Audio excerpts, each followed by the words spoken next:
नमस्कार दोस्तों, आज हम बात करने वाले हैं नई वैकेंसी की। देखते हैं आज कौन सी वैकेंसी है। मैं आज आपको इसलिए ये दिखा रहा हूँ क्योंकि आप भी ये सब चीज़ें सीखें। क्योंकि होता क्या है कि जब आप देखते हैं कि आरपीएससी राजस्थान में निकली हुई है वैकेंसी, जैसे हम इसे क्लिक करेंगे आरपीएससी खुल जाएगा। ये मैं आपको सिर्फ इसलिए दिखाना चाह रहा हूँ, ये मत समझना कि आपका टाइम वेस्ट हो रहा है। कारण क्या है कि ये सब आपको आना चाहिए। जरूरी नहीं है कि हम किसी पर डिपेंडेंट ही रहें, आप मेरे जैसे किसी व्यक्ति पर डिपेंडेंट रहें। आप भी देखिए इस चीज़ को, हर चीज़ की सूचना पहले दे दी जाती है। इसको भी आप देखें कि राजस्थान लोक सेवा आयोग अजमेर ने विशेष सूचना दी हुई है 12 तारीख की सूचना। सोचिए, आपने अभी तक नहीं देखी होगी कई लोगों ने।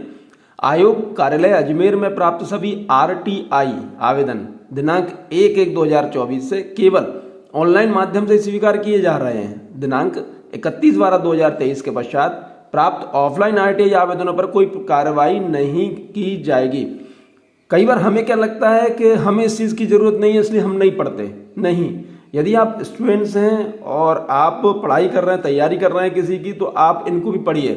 क्योंकि पता नहीं आप जीवन में कब क्या बन जाएं, इसलिए आप इन चीज़ों की आपको जानकारी होनी चाहिए। साथ ही दिनांक 30 से 2024 के पश्चात प्रथम अपील भी ऑनलाइन ही स्वीकार की जाएगी एवं ऑफलाइन माध्यम से प्राप्त होने वाली कोई कार्रवाई नहीं की जाएगी। अतः दिनांक 1/1/2024 से आरटीआई कॉल आवेदक केवल ऑनलाइन माध्यम ये तो दिया हुआ rti.rajasthan.gov.in पर प्रथम अपील भी दिनांक 1/7/2024 से ऑनलाइन माध्यम से प्रस्तुत करें। क्योंकि होता क्या है कि फिर हमें कोई दूसरा व्यक्ति बताता है, फिर हम समझते हैं, फिर चीज़ें फिर हम घूमते फिरते रहते हैं। जो काम हमारा 1 मिनट का होना चाहिए था उसमें कई बार हमें 5-7 दिन लग जाते हैं और पैसा भी खर्च हमारा हो जाता है। चलिए अब हम जाते हैं कैंडिडेट इन्फॉर्मेशन में। कैंडिडेट इन्फॉर्मेशन में रिक्रूटमेंट एडवर्टाइजमेंट, हम जैसे इस पर क्लिक करते हैं तो हमारे पास यहाँ पर वैकेंसीज खुल जाती हैं। अब हमें आज बात करनी है, जैसा कि आपको पता था कि हम बात कर चुके लाइब्रेरियन ग्रेड भी हमने वीडियो बना दिया है। आज हम बता रहे हैं आपको विषय में पब्लिक रिलेशनशिप ऑफिसर 2024। इसकी विज्ञप्ति निकली है, तो हमने जैसे इस पर हम क्लिक करेंगे तो हमारे पास ये ओपन हो जाएगा। चलिए अब हम इसकी बात करते हैं, समझते हैं कि क्या मांगा गया है, इसमें क्या व्यवस्थाएं, कैसी क्या चीज़, कैसी क्या जॉब रहने वाली है। बहुत ही प्यारी जॉब है। अगर आप इसमें आवेदन करते हैं तो देखिए क्या लास्ट डेट है इसकी, क्या योग्यता है, पूरी जानकारी हम इसमें देखते हैं। चलिए, राजस्थान लोक सेवा आयोग अजमेर प्रस्तुत विज्ञापन है 28/2/2024 का है। आयोग द्वारा सूचना एवं जनसंपर्क विभाग के लिए राजस्थान जनसंपर्क सेवा नियम 1966 के अंतर्गत जनसंपर्क अधिकारी पब्लिक रिलेशनशिप ऑफिसर के कुल 6 पदों पर भर्ती हेतु ऑनलाइन आवेदन आमंत्रित किए जाते हैं। पद स्थायी हैं, ध्यान रखिए, पद स्थायी हैं एवं विभाग से प्राप्त कुल रिक्त पदों की संख्या में कमी और वृद्धि की जा सकती है एवं उनमें आरक्षित पदों की संख्या निम्न अनुसार है। यहाँ पर आप आरक्षण देख लीजिए कि आप किस श्रेणी में आते हैं, उस श्रेणी के हिसाब से आपके हिसाब से इसमें जॉब है या नहीं। यदि है तो आप तुरंत इसमें अप्लाई करिए। हॉरिजॉन्टल रिजर्वेशन ये है। अगर आपको ऊपर समझ में नहीं आ रहा तो एब्रिविएशन यूज्ड इसमें किए गए हैं, तो आप इसमें भी उनका देख सकते हैं। चलिए हम आगे बढ़ते हैं। इसको नोट, कार्मिक का 2 विभाग की अधिसूचना दिनांक 17/1/2013 के अनुसार किसी वर्ष विशेष में सीधी भर्ती के लिए अनुसूचित जातियां या यथास्थिति अनुसूचित जनजातियां एवं कार्मिक का 2 विभाग की अधिसूचना दिनांक 28/7/2023 के अनुसार किसी वर्ष विशेष में सीधी भर्ती के लिए पिछड़े वर्गों और यथास्थिति अति पिछड़े वर्गों के पात्र तथा उपयुक्त अभ्यर्थी उपलब्ध न होने की दशा में उनके लिए इस प्रकार आरक्षित व्यक्तियों को पश्चातवर्ती 3 भर्ती वर्षों के लिए अगणित किया जाएगा।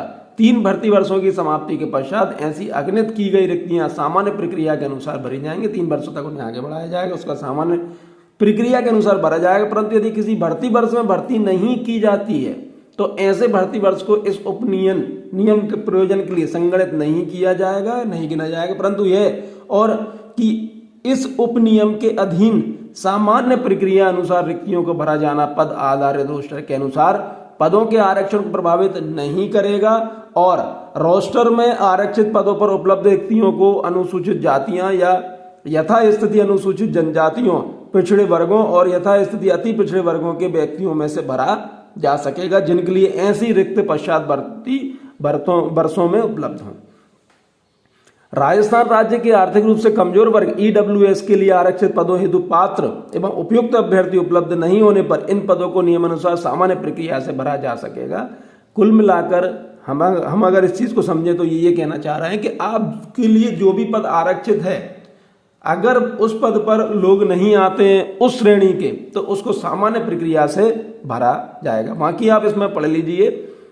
नोटिफिकेशन आप पूरा हमेशा पढ़े, कारण छोटी सी गलती आपकी फॉर्म को डिस्टर्ब कर सकती है और आपको दिक्कत हो सकती है। चलिए, अनिवार्य शैक्षणिक योग्यता, degree of a university established bye law in India with 5 year experience of journalism in a national और जर्नलिज्म इन अ नेशनल या स्टेट लेवल पेपर और इन नेशनल न्यूज एजेंसी और इन सेंट्रल और स्टेट पब्लिक रिलेशन और information and broadcasting department on post assistant public relation. अगर आप यहाँ पे रहे हैं तो आपका बहुत इजी वे में काम हो जाएगा। Degree of a university established by law in India with a diploma, अगर आपके पास डिप्लोमा है in journalism from a recognised institution, तो अभी आपका काम हो जाएगा। पोस्ट ग्रेजुएशन इन हिंदी और English of a university established by law in India and 3 year experience of journal, अगर आपका हिंदी और इंग्लिश में अगर आपका पोस्ट ग्रेजुएशन है, 3 साल का एक्सपीरियंस है जर्नलिज्म इन अ नेशनल या स्टेट लेवल पेपर या सेंट्रल में या स्टेट पब्लिक रिलेशन या इंफॉर्मेशन एंड ब्रॉडकास्टिंग डिपार्टमेंट, तो आपका काम हो जाएगा।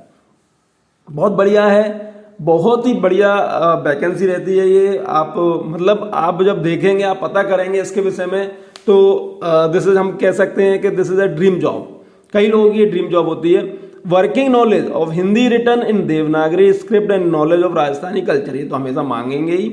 नोट, अभ्यर्थी को वांछित शैक्षणिक अर्हता, शैक्षणिक योग्यता, अनुभव एवं आयु इत्यादि होने पर ही ऑनलाइन आवेदन करना चाहिए। तथापि आयोग द्वारा अभ्यर्थी को ऑनलाइन आवेदन पत्र की अनुमति संशोधित तिथि तक ऑनलाइन आवेदन पत्र को प्रत्याहारित विथड्रॉ करने का विकल्प मौजूद रहेगा। असत्य एवं गलत सूचना के आधार पर आवेदन करना तथा अर्हता नहीं होने पर भी उसे प्रत्याहारित नहीं किया जाना भारतीय दंड संहिता आईपीसी की धारा 182 के तहत दंडनीय अपराध है। ऐसे अभ्यर्थी को कालांतर में काउंसलिंग या पात्रता जांच या साक्षात्कार के दौरान अपात्र किए जाने पर उन्हें आगामी 1 वर्ष की अवधि के लिए भर्ती परीक्षाओं से विवर्जित डिवेर किया जाएगा। शैक्षणिक अर्हता संबंधी प्रावधान, उक्त पदों की अपेक्षित शैक्षणिक अर्हता के अंतिम वर्ष की परीक्षा में सम्मिलित हुआ हो या सम्मिलित होने वाला व्यक्ति भी आवेदन करने के लिए पात्र होगा, किंतु उसे आयोग द्वारा आयोजित साक्षात्कार से पूर्व शैक्षणिक अर्हता अर्जित करने का सबूत देना होगा। यदि आप फाइनल ईयर में हैं या फिर जो इसमें मांगा हुआ है शैक्षणिक योग्यता एलिजिबिलिटी वो आपके पास पूरी नहीं है, लेकिन चल रही है, तो भी आप इसमें भाग ले सकते हैं। लेकिन जब भी इनका पेपर होगा या साक्षात्कार होगा, उसके पहले आपको पूरी डिग्री, डिप्लोमा जो भी है वो आपको कंप्लीट होना चाहिए।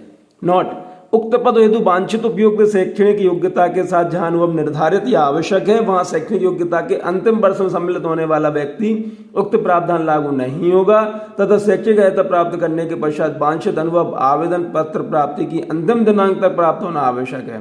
ये भी सही है। आवेदन पत्र प्राप्ति की अंतिम दिनांक तक निर्धारित अनुभव प्राप्त नहीं होने पर अभ्यर्थी अपात्र होगा। अनुभव आवेदन पत्र प्राप्ति तक चलेगा। साक्षात्कार से पूर्व अभिव्यक्ति का आशय, साक्षात्कार की प्रक्रिया प्रारंभ होने की दिनांक साक्षात्कार का पहला दिन है। साक्षात्कार का मतलब यह है कि जरूरी नहीं कि आपका साक्षात्कार जिस दिन से स्टार्ट हो जाएगा उसी दिन आपको लास्ट डेट माना जाएगा, उसके पहले की डेट। पे मैट्रिक्स लेवल L12 है, ग्रेड पे 4800 लेवल। नोट, राज्य सरकार के नियम अनुसार परिवीक्षा काल में नियत मासिक वेतन फिक्स पे दे होगा। आयु सीमा 1/1/2025 को न्यूनतम 21 वर्ष और अधिकतम 40 वर्ष की होनी चाहिए। उक्त पद आयोग द्वारा पूर्व में वर्ष 2019 में विज्ञापित किए गए थे, जिनके तहत आयु की गणना का दिनांक 1/1/2020 को आधार मानकर की गई थी। तत्पश्चात उक्त पद हेतु कोई विज्ञापन जारी नहीं किया गया। अतः उक्त पद हेतु जो अभ्यर्थी दिनांक 1/1/2005 को अधिक आयु के होते हैं उन्हें संबंधित सेवा नियम में विहित प्रावधान के अनुसार अधिकतम आयु सीमा में 3 वर्ष की अतिरिक्त छूट दे होगी। अभ्यर्थियों का वर्गवार अन्य विशिष्ट श्रेणियों में छूट का प्रावधान देख लीजिए। राजस्थान राज्य के अनुसूचित जाति, अनुसूचित जनजाति, पिछड़ा वर्ग, अति पिछड़ा वर्ग, आर्थिक रूप से कमजोर वर्ग के लिए 5 वर्ष। राजस्थान के अनुसूचित जाति, अनुसूचित जनजाति, पिछड़ा वर्ग, अति पिछड़ा वर्ग एवं आर्थिक रूप से कमजोर वर्ग की महिला 10 वर्ष। सामान्य अनारक्षित वर्ग की महिला 5 वर्ष। विधवा एवं विच्छिन्न विवाह, परित्यक्त, तलाकशुदा महिला अधिकतम आयु सीमा नहीं है। लेकिन अधिकतम आयु सीमा नहीं है का मतलब ये है कि रिटायरमेंट की डेट से पहले, रिटायरमेंट की उम्र से पहले, ये लिखा भी होगा कहीं ना कहीं, that the percentage limit shall be relaxed by 5 years and exceptional case with the approval of the appointment। हाँ वही चीज। बाकी आप इन चीज़ों को समझ लीजिए, देख लीजिए आप किस श्रेणी में आ रहे हैं, किस व्यवस्था में आ रहे हैं। विभिन्न वर्गों अन्य विशिष्ट श्रेणियों हेतु देय आयु सीमा में छूट के उक्त प्रावधान जिनमें सामान्य स्थिति में अधिकतम आयु सीमा से कम तक की आयु सीमा में छूट दी गई स्वतः निष्प्रभावी माने जाएंगे। और अब हम इसको आगे देखते हैं कि क्या व्यवस्थाएं रहने वाली हैं। नॉट उपयुक्त वर्णित आयु सीमा में छूट के बिंदु क्रमांक 1 से 12 तक के प्रावधान असंचयी, नॉन क्यूमुलेटिव हैं, अर्थात अभ्यर्थी को उपयुक्त वर्णित किसी भी एक, हाँ कोई भी एक चीज का आप छूट ले पाएंगे, एक से ज्यादा का छूट नहीं ले पाएंगे। चयन प्रक्रिया देख लीजिए। अभ्यर्थियों का चयन लिखित परीक्षा व साक्षात्कार के माध्यम से किया जाएगा। आवश्यकता होने पर आयोग द्वारा उत्तर पत्रक, उत्तर पुस्तिका के मूल्यांकन में स्केलिंग, मॉडरेशन, नॉर्मलाइजेशन, सामान्यीकरण पद्धति को अपनाया जा सकेगा। संबंधित सेवा नियम के नियम 20 के अनुसार आयोग द्वारा उपयुक्त पाए गए अभ्यर्थियों के नाम राज्य सरकार को अनुसूचित किए जाएंगे जो मेरिट के क्रम में होंगे। परीक्षा स्थान व परीक्षा स्थान व तिथि के संबंध में यथा समय सूचित किया जाएगा। परीक्षा योजना, लिखित परीक्षा उक्त पदों से संबंधित सेवा नियम के 19 के अनुसार आयोजित की जाएगी। उक्त नियम में विहित प्रावधान के अनुसार लिखित परीक्षा की स्कीम व पाठ्यक्रम आयोग द्वारा विनिश्चित किया जाएगा। परीक्षा वस्तुनिष्ठ रूप में ली जाएगी। परीक्षा का विस्तृत पाठ्यक्रम आयोग की वेबसाइट पर प्रत्यक्ष जारी किया जाएगा। आवेदन अवधि देख लीजिए, 5 मार्च 2024 से 3 अप्रैल 2024 रात्रि 12 बजे तक। आवेदन प्रक्रिया देख लीजिए, जो आरपीएससी की होती है वही है सेम, फिर भी आप एक बार इस चीज को देख लीजिए।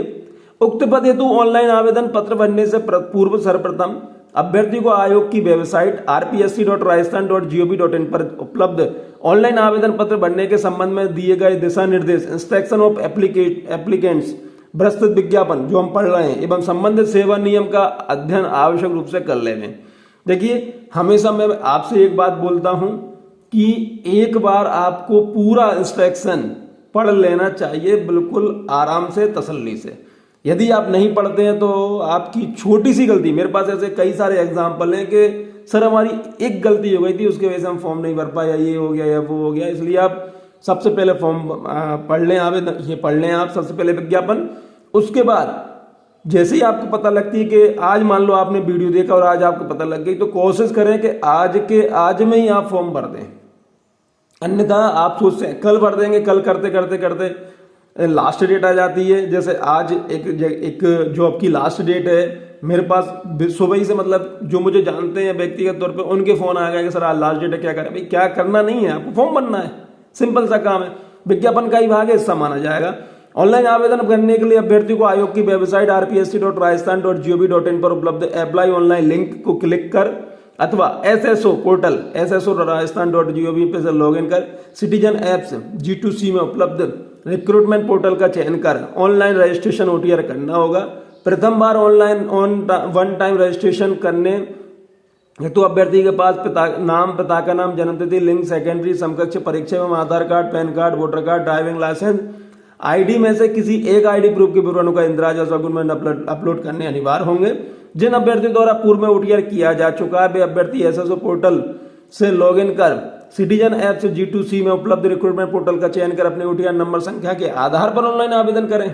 अभ्यर्थी द्वारा वन टाइम रजिस्ट्रेशन करने के पश्चात OTR पोर्टल में प्रोफाइल में स्वयं के नाम, पिता के नाम, जन्मतिथि, लिंग, सेकेंडरी, समकक्ष परीक्षा का विवरण एवं Aadhaar card, PAN card, voter card, driving licence ID विवरण में किसी भी प्रकार का संशोधित किया जाना संभव नहीं है। अतः OTR करने से पूर्व आधार, जनाधार, एसएसओ प्रोफाइल में अंकित विवरण का शैक्षणिक दस्तावेजों में अंकित प्रविष्टियों से सावधानीपूर्वक मिलान सुनिश्चित कर लेवे।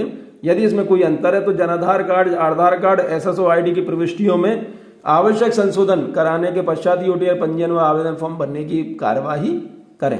आवेदक को ऑनलाइन आवेदन करने के पश्चात आवेदन पत्र क्रमांक आवश्यक रूप से प्राप्त होगा, और यदि आवेदन पत्र क्रमांक अंकित या प्राप्त नहीं हुआ है तो इसका अर्थ है कि उसका आवेदन पत्र जमा नहीं हुआ है। आवेदन पत्र के प्रीव्यू को आवेदन सबमिट नहीं माना जाएगा।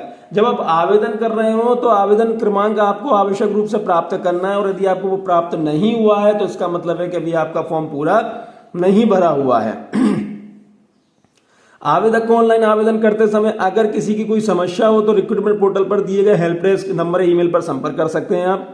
आवेदक जिस श्रेणी के तहत आवेदन करने हेतु पात्र हैं उसी श्रेणी में ऑनलाइन आवेदन करें। गलत सूचना देने या तथ्य छुपाने पर आयोग अभ्यर्थी नियमानुसार कार्रवाई के लिए स्वतंत्र होगा। देखिए, वो कार्रवाई होगी अथवा नहीं होगी, मेरा हमेशा ये मानना है कि आप फॉर्म को सही भरें, फॉर्म को बिल्कुल सही भरें और अननेसेसरी परेशानियों से बचें।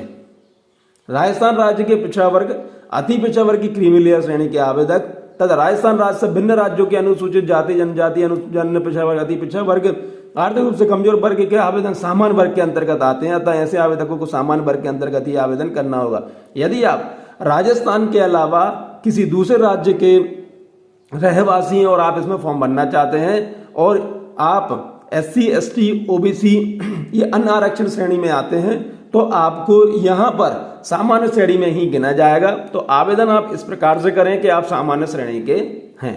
आयोग द्वारा अभ्यर्थी ऑनलाइन आवेदन पत्र भरने के पश्चात आवेदन पत्र की हार्ड कॉपी को प्रिंट आवश्यक रूप से निकाल लेवे।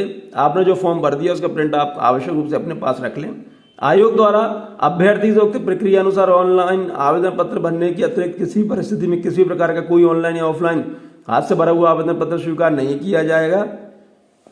अभ्यर्थी आवेदन की अंतिम तिथि तक अर्जित की जा चुकी सभी शैक्षिक योग्यता अनुभव का विवरण आवेदन पत्र में स्पष्ट एवं आवश्यक और पर अंकित करें, क्योंकि यदि ऐसी पूर्व में अर्जित शैक्षणिक योग्यता अनुभव को आवेदन पत्र में अंकित नहीं किया गया तो आवेदन की अंतिम तिथि के पश्चात ऐसी योग्यता अनुभव विचारणी नहीं होगी। तो कुल मिला के ये कि आवेदन फॉर्म भरे उसमें सब चीज लिख दे बिल्कुल सही, और अगर आपने उस टाइम पर तक नहीं किया है तो काम नहीं चलेगा। केवल आवेदन की अंतिम तिथि के पश्चात अर्जित शैक्षिक योग्यता अनुभव भी बाद में विचारणीय होंगे। अभ्यर्थी को श्रुति लेखन की सुविधा प्राप्त करने के लिए अपने ऑनलाइन आवेदन पत्र में श्रुति लेखक संबंधी विकल्प का अनिवार्य रूप से चयन करना होगा। उक्त विकल्प का चयन किए जाने पर श्रुति लेखन की सुविधा दे होगी। अभ्यर्थी ऑनलाइन आवेदन पत्र में धुंधली ब्लड स्कैन फोटो अपलोड नहीं करे, और जो नवीन फोटो अपलोड की जा रही है उसका 05 रंगीन फोटो प्रतियां सुरक्षित लग रहे हैं। आपने जो भी फोटो अपलोड की हुई है उसकी 5 रंगीन फोटोकॉपी मतलब फोटो आप अपने पास रख लें। ऑनलाइन आवेदन पत्र में संशोधन संबंधी सूचना, यदि कोई संशोधन करना चाहते हैं तो आवेदन की अवधि के दौरान आवेदन पत्र की अंतिम दिनांक के पश्चात 10 दिवस के भीतर निर्धारित शुल्क ₹500 के हिसाब से आप उसमें कर सकते हैं। अब आप ये देख लीजिए, सभी प्रकार के अनुमति संशोधन हेतु शुल्क ₹500 निर्धारित है। आयोग द्वारा परीक्षा आयोजन के पश्चात किसी प्रकार का त्रुटि सुधार नहीं किया जाएगा। एक बार यह पंजीयन शुल्क देख लीजिए, परिपत्र 19/4/2023 का है। सामान्य अनारक्षित पिछड़ा वर्ग के क्रीमी लेयर, अति पिछड़ा वर्ग के क्रीमी लेयर के अभ्यर्थी के लिए ₹600, आरक्षित वर्ग, अनुसूचित जाति, या मैं ये कहूं कि इनके अलावा सभी का ₹400, 400 और 400, ठीक है।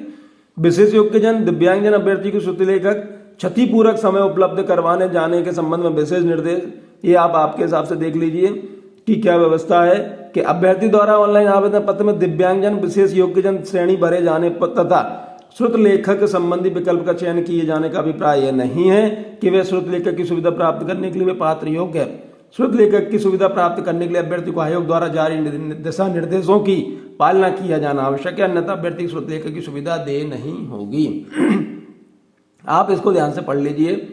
अब हम बात करते हैं scheme of examination for the post of public relation officer. हम देख लेते हैं कि एग्जामिनेशन में क्या होने वाला है। रिटर्न एग्जामिनेशन है, 150 मार्क्स का है। Subject general knowledge of Rajasthan है। Number of question 40, total marks 1 number का क्वेश्चन है तो 40 हो गए। एग्जाम ड्यूरेशन 2.5 घंटे का है। Concern subject as prescribed in qualification 110 number का है। ध्यान से देखिए, 40 नंबर का जनरल नॉलेज ऑफ राजस्थान है और कंसर्न सब्जेक्ट जो है वो 110 नंबर का है। 1 नंबर का है तो उसी हिसाब से 110 नंबर का, ये 40 नंबर का 150 नंबर का हो गया और 2.5 घंटे आपको इसमें मिल गए। इंटरव्यू 15 मार्क्स का है। इंटरव्यू 15 मार्क्स का है। The competitive examination shall carry 150 marks and 150 questions of multiple choice type question. Multiple choice type के क्वेश्चन इसमें आने वाले हैं। There shall be 1 paper, duration of paper will be 2 hours, 2.5 घंटे का है। Negative marking shall be applicable in the evaluation of answer. Negative marking है for every wrong answer 1/3, 1/3 of the marks prescribe for the particular question shall be deducted.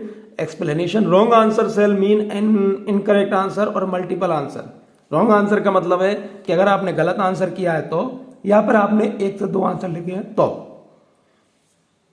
Note, the candidate shall have to appear in the written examination and the candidate who obtain such marks as may be fixed by the commission in their discretion shall be summoned by the commission for interview. The candidate summoned by commission of interview shall have to appear in interview. जिसके पास वो पहुंचेगा उसके बाद ही आप आएंगे। ये OMR sheet से related चीजें बताई गई हैं। एक महत्वपूर्ण बात जो हमेशा मैं बता देता हूं कि जब भी आप फॉर्म भरें तो आप अपना मोबाइल नंबर और ईमेल आईडी, आप अपना मोबाइल नंबर और ईमेल आईडी जो दें वो एक्टिव दें, और जब तक आपका काम पूरा नहीं हो जाता है तो उसको परमानेंट एक्टिव रखें। उसको ना तो बदलें, ना कुछ भी ऐसा ना करें कि जिससे दिक्कत हो, क्योंकि जो भी चीज़ें होने वाली हैं वो उसी पे होने वाली हैं। इसको आप ध्यान से देख लीजिए कि क्या क्या रूल्स एंड रेगुलेशन और इसमें बताए गए हैं।